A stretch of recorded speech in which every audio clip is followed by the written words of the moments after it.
Welcome back. A special program tonight focusing on the budget, and let's look at the issue of sin taxes. Before the budget, the liquor industry was calling for an inflation-only increase to the excise tax for alcoholic beverages. The South African Liquor Brand Owners Association, SALBA, says despite pressure on the local economy, the liquor industry continues to make steady contributions to the state coffers due to the taxes on alcoholic beverages. Well, to discuss, we're now joined by spokesperson for SALBA, Sibani Mngadi. Sibani, thank you for joining us. So every year there are sin taxes. You were basically asking for something of a break, I think.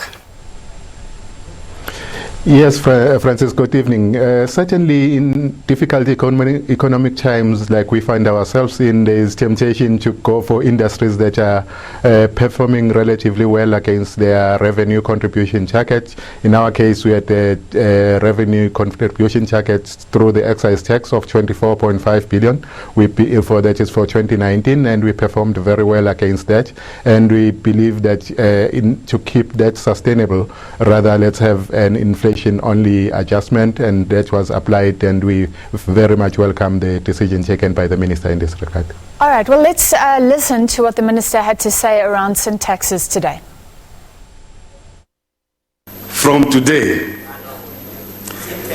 a 340 milliliter can of beer or cider will cost only an extra 8 cents. Only.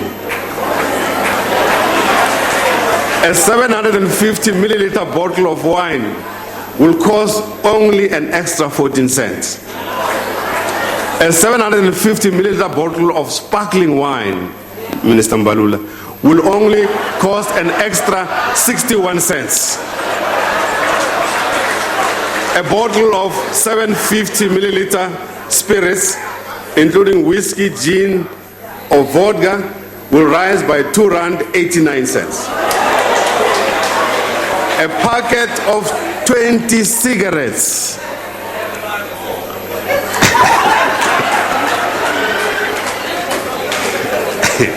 a packet of 20 cigarettes, irrespective of the nice smile the Deputy President is giving me, will be an extra 74 cents.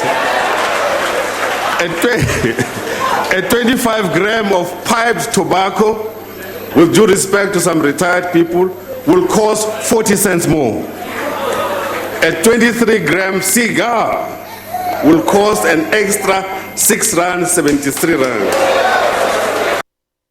All right, we're with the spokesperson for the SA Liquor Brand Owners Association, Mr. Mngadi.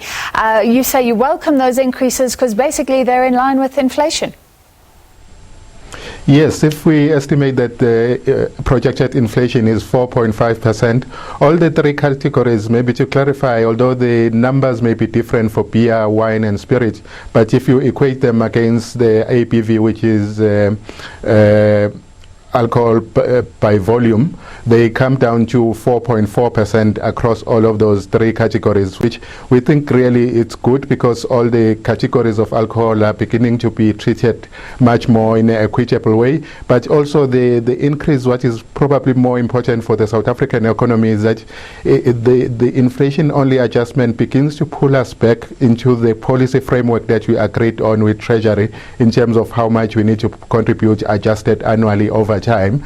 And what that does then, because we represent both local and international investors that are invested in the industry in South Africa, it builds that confidence that the amount of money that people have put into South Africa in building manufacturing capacity, retail facility capacity, they are able to get it back. I think that policy consistency and clarity on the side of the ministry is going a long way in encouraging, especially the big players in our industry, to be confident about South Africa and its future in terms of investment.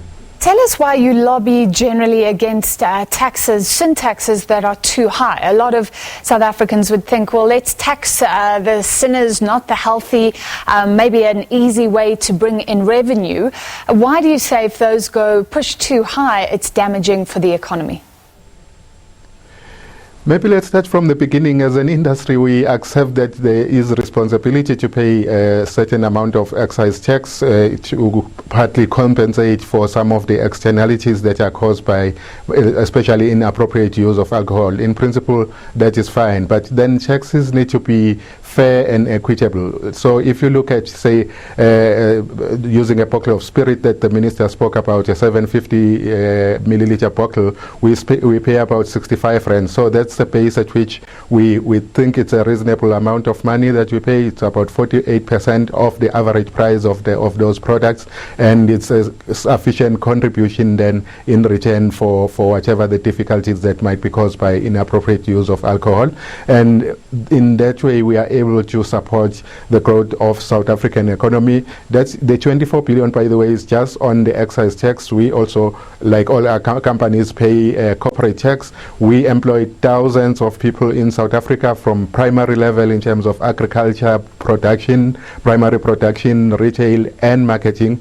All of those people combined in terms of pay as you earn and other contributions that those secondary industries contribute. It's quite a significant amount of money to the South African economy, to marketing agencies, to broadcast and various other platforms that we invest in. So if you look at that collectively, it's a significant contribution. So you need to keep the base of that product in a sustainable form in terms of taxation. Okay, so liquor is big business. I imagine there are informal sellers maybe not paying tax. Would it be better if everyone was in the system? Is that a problem like it is with cigarette sellers?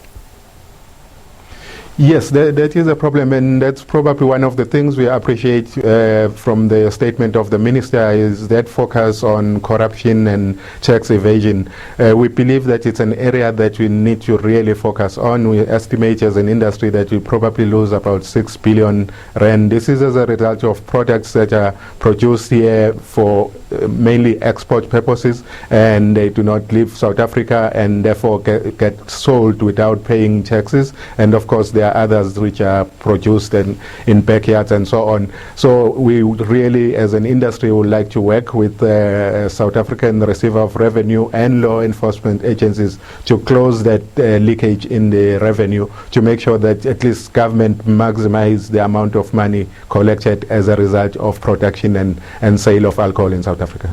All right, thank you very much. That was spokesperson for the SA Liquor Brand Owners Association, Sibani Mngadi, looking at the thorny issue of sin taxes.